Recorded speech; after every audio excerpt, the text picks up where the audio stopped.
Welcome to Parent-Tween Connection Talks, where we bring you insight from the experts who can help you navigate life with teens and tweens. I'm Clarissa Constantine, your host and founder of the Parent-Tween Connection. I've worked with teenagers and their families for more than 20 years, and I believe that the more supported and knowledgeable their parents and members of the proverbial village feel, the better they can connect with and advocate for their teens and tweens. And ultimately, that means we'll lose fewer kids to suicide. So join us as Parent-Tween Connection talks about anything and everything teen and tween related. And when we're done, we invite you to come on over to our Facebook group to continue the conversations.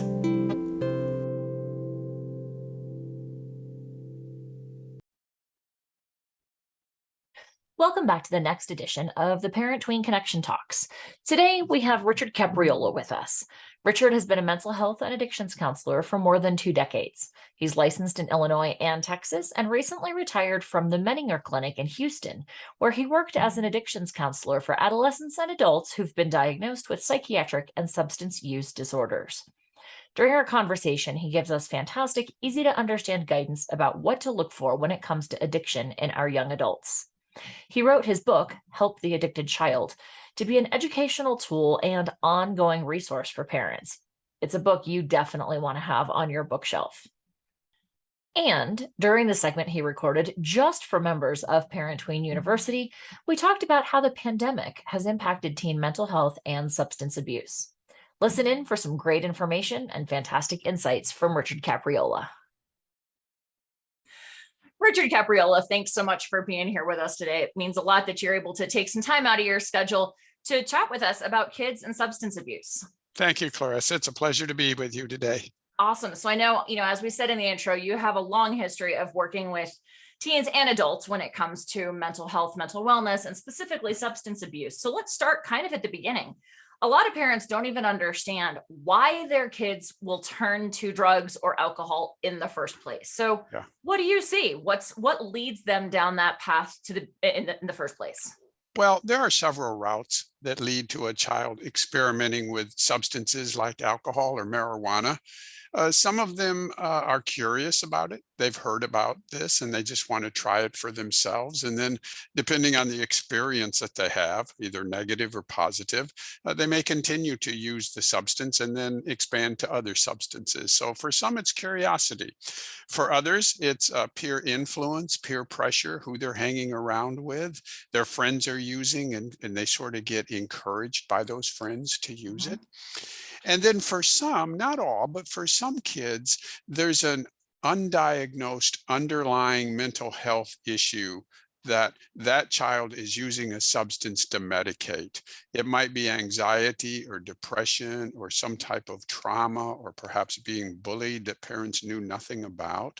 Many of the teenagers that I worked with when I was at Menninger Clinic who were smoking marijuana, when I asked them to help me understand why they were smoking so much marijuana, the number one answer that came back was, it helps me with my anxiety. So for some kids, not all, but for some kids, there might be an underlying mental health issue like anxiety, depression, you name it, that oftentimes goes undiagnosed, that the child is using a substance to medicate, to help them get out of that uncomfortable feeling that they're experiencing. So every child's different. Every route that introduces them to a substance can be different as well. And, it's interesting that you say that as self-medication. I think a lot of us see that in adults, especially when it comes to alcohol. How many of us, is it just part of our everyday conversation of like, oh my goodness, I need a drink, right? And like we say it maybe just in passing, or maybe we recognize that sometimes a glass of wine or a shot of tequila or whatever it is that we prefer, if something, sometimes that letting loose is helpful. We'll leave it at that without judgment. But we don't realize that kids have those same needs and that they do the same thing. Kids are no different than adults. When we have an uncomfortable or what I call an intolerable thought or an intolerable feeling or memory, we don't want to just sit with it. We want to get rid of it. And oftentimes the way that we get rid of it is through a substance like alcohol or marijuana. That's true for adults. It's also true for kids. Right. Awesome. So you mentioned alcohol, you mentioned marijuana. Yeah. What are the other most common drugs that today's teens are using, and if you can expand on the curiosity, the peer pressure, the self-medication, why are we seeing the drug use that we're seeing? Well, for a long time, the most popular substances with teenagers has been alcohol and marijuana. Those are the two that sort of rise to the top. Okay. There is some experimentation of more hardcore drugs like cocaine and amphetamines and depressants and prescription drugs like Ritalin and Adderall, but Mhm. those tend to be less than 5% of kids. The majority of kids that are using substances are using either alcohol or marijuana. Now, prior to the pandemic, what we had seen was a dramatic increase in teenagers vaping substances, where Mhm. they would use an instrument that turns nicotine or marijuana into a vapor and then they inhale it. That's the vaping experience. Right. Prior to the pandemic, for about 3 consecutive years, the number and percentage of teenagers that were vaping substances like nicotine and marijuana was just exploding. It was going up dramatically. Mhm. And that's something that I think parents need to be aware of, is that that vaping epidemic is still out there. Alcohol and marijuana is still important. Vaping, though, is becoming more and more of a problem. So what is explaining the what we're seeing with adolescents, teenagers using substances? I think there's two. First of all is availability. These drugs are widely available and these teenagers know it. For example, 85% of high school seniors will tell us that it's no problem for them to find marijuana if they want it. It's easy. About 90% of high school seniors tell us it's no big deal to find alcohol. They know where to get it and it's Mhm. easy to get.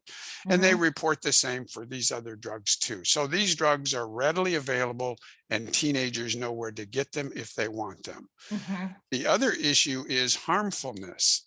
While the drugs are readily available, these teenagers don't think they're harmful. When Mhm. we ask, for example, high school seniors, how harmful is it? How risky is it for you to smoke marijuana on a regular basis? Only 22% of them tell us they think that's a problem. Only 22%. Wow. And only about 22% of high school seniors tell us that they think drinking alcohol almost every day is a problem. Only 22%. So the drugs are widely available and teenagers don't think they're very harmful. And that's why we see the substance abuse among teenagers that we see.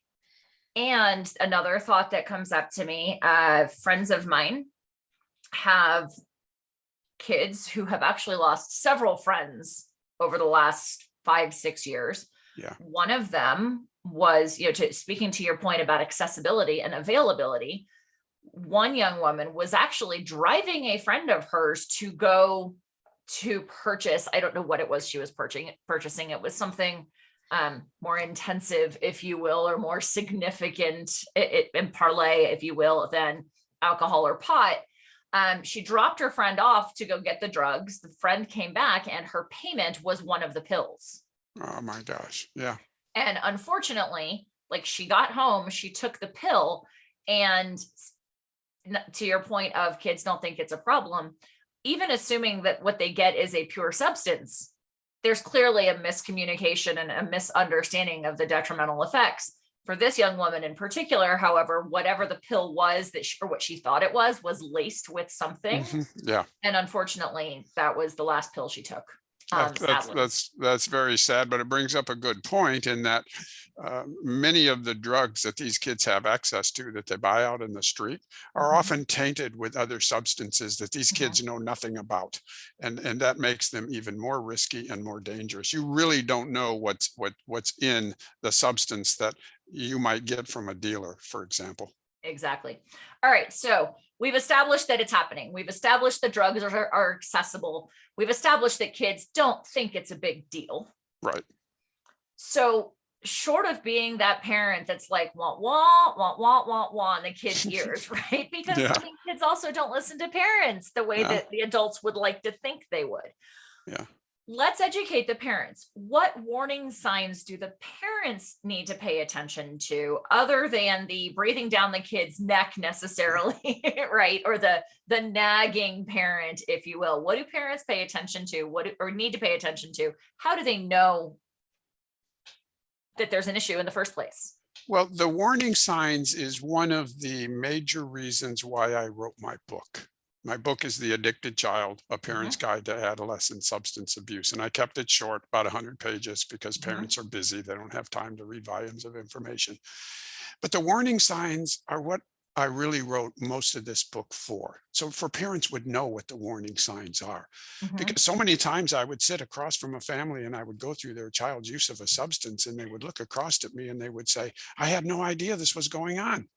Or if they did suspect their child was using a substance, they would say, I sort of knew something was going on, but I didn't think it was this bad. And these are good parents. These are good parents doing the best they Sure. can. They missed the warning signs because nobody told them what to look for. Mhm. So I think it's very important that parents take the time to learn the warning signs. And those are listed in my book. But as a general rule, what I say to parents is pay attention to the changes you see in your child. You know Mm. your child better than anyone. Pay attention to the changes that you see. Don't assume that the changes you're seeing are just, excuse me, normal adolescent acting out behavior. They may very well be that, but they might also be an indication that there's something else going on underneath the surface you need to be Mhm. aware of.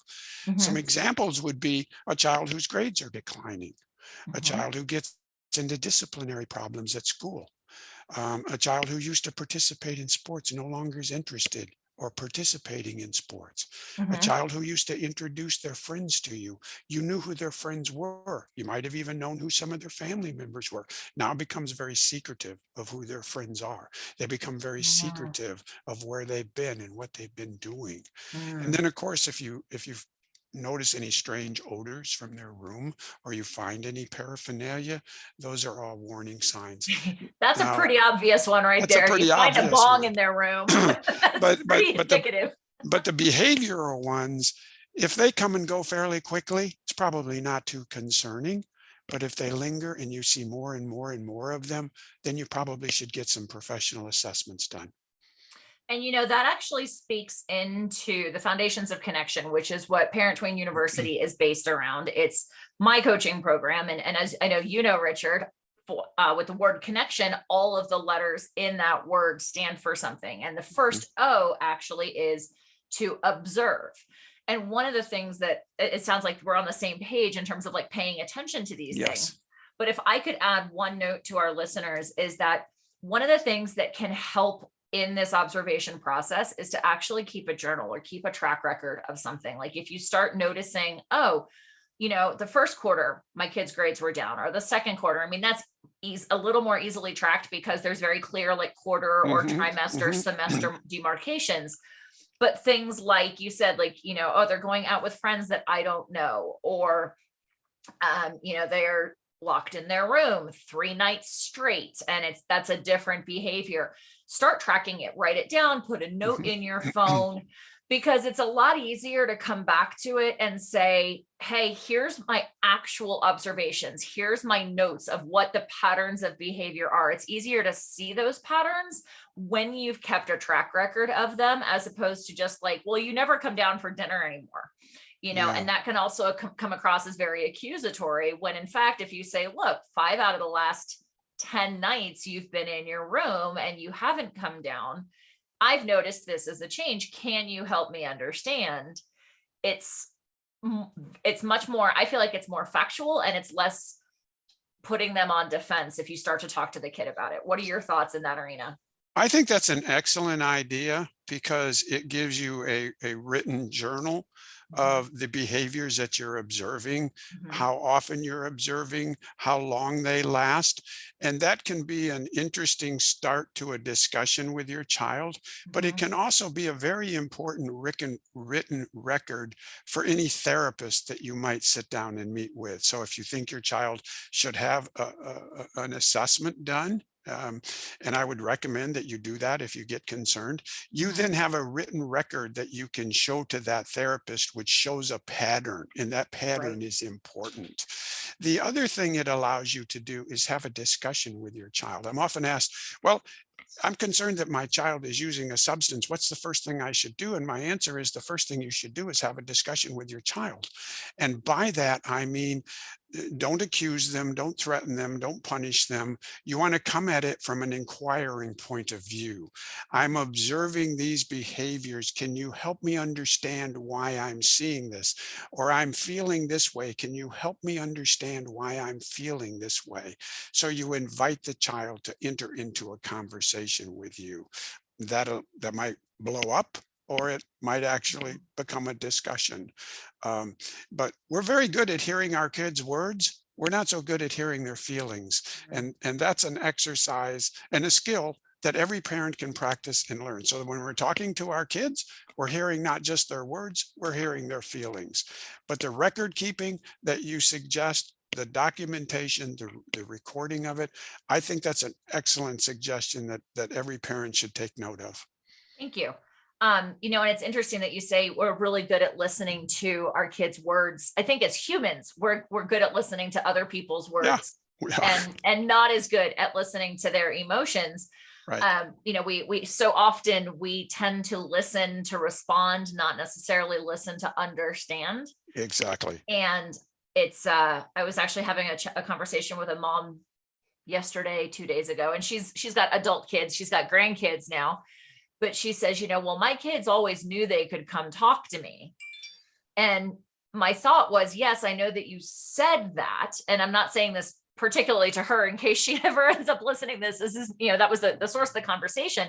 But so many parents are like, well, my kids know they can come talk to me. The catch is that those are the words, but sometimes the actions don't necessarily back it up. And I think that what you just mentioned is the core of it, is that we listen to the words, but if we don't feel like somebody's a safe space to share our emotions with, I couldn't talk to my mom about certain things, even though she said that phrase to me. Well, you can talk to me about anything. Her actions were different. And Yeah.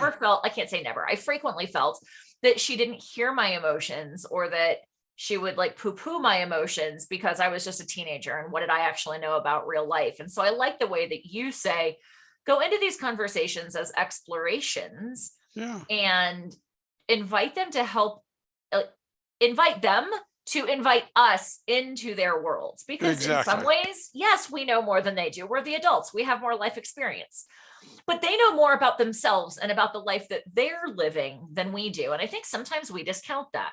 And they know what they're experiencing, and they know how it's affecting them and how they're feeling. So what we're inviting them to do is share that information with us. And we're doing Right. it from an inquiring point of view. I'm seeing these things. I'm feeling this. Can you help me understand why I'm feeling this way? Right. So I the love those focus, questions. so the focus is really on me, not on the Mhm. child, but I'm inviting the child to help clarify what I think I'm seeing or what I'm feeling. Mhm. Awesome.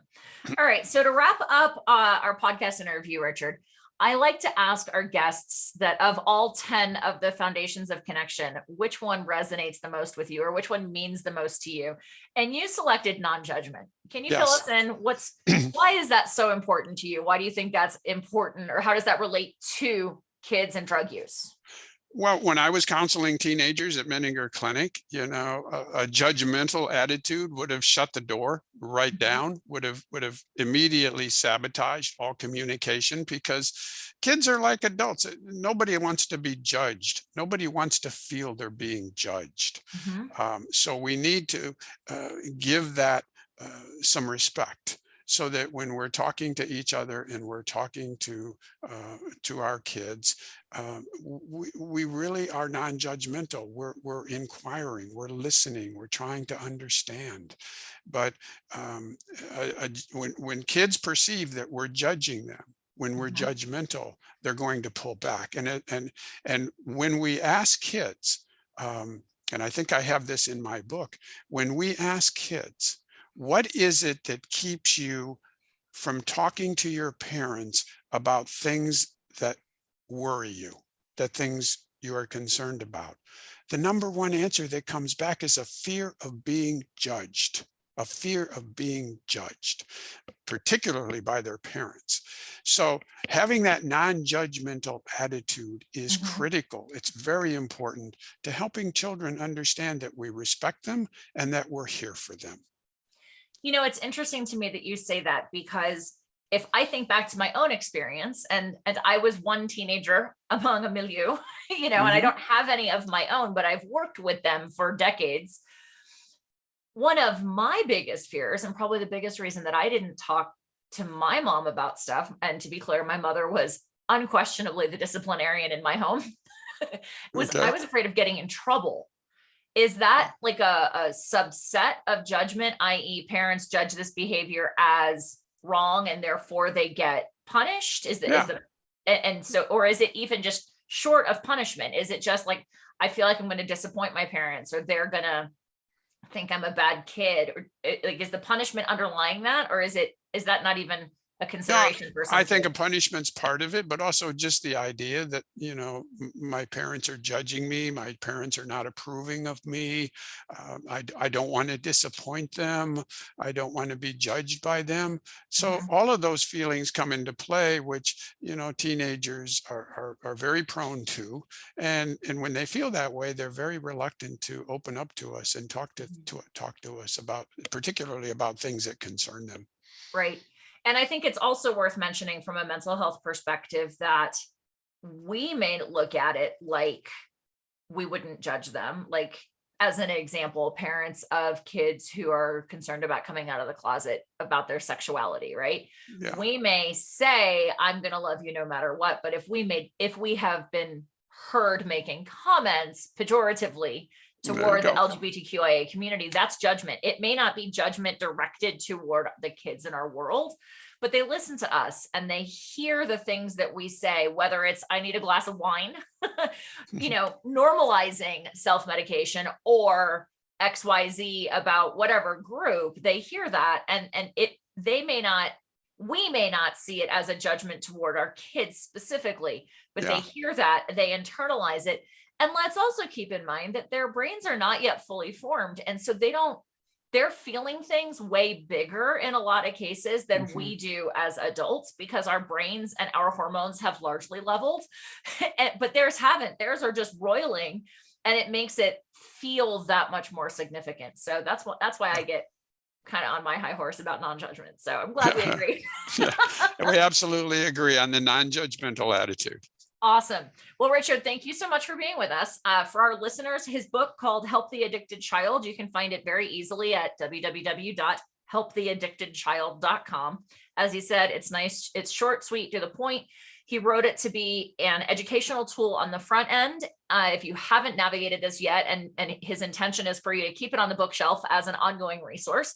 And if you find yourself potentially in the midst of, wow, I've seen some of these behavior changes that Richard mentions, it's still a really fantastic resource to give you some guidance, not only on what to look for, but how to continue having those conversations with your kids. As he mentioned, go in for the assessment, but he's also got information in there about, when you determine that treatment is necessary, what to look for, what questions to ask when it comes to seeking treatment.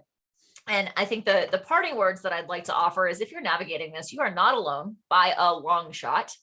Don't feel upset that if you're like, I had no idea, as Richard mentioned, that was probably that, or I didn't think it was that bad, are the two most common things he heard in his years of practice. Mhm. And if you haven't checked out Parent Tween University yet, you're going to want to, because Richard and I are going to do a special segment just for Parent Tween University members about how the pandemic has impacted adolescent substance abuse, what changed about mental health during that time frame, and more tips on how we can support our kids in terms of navigating their mental wellness.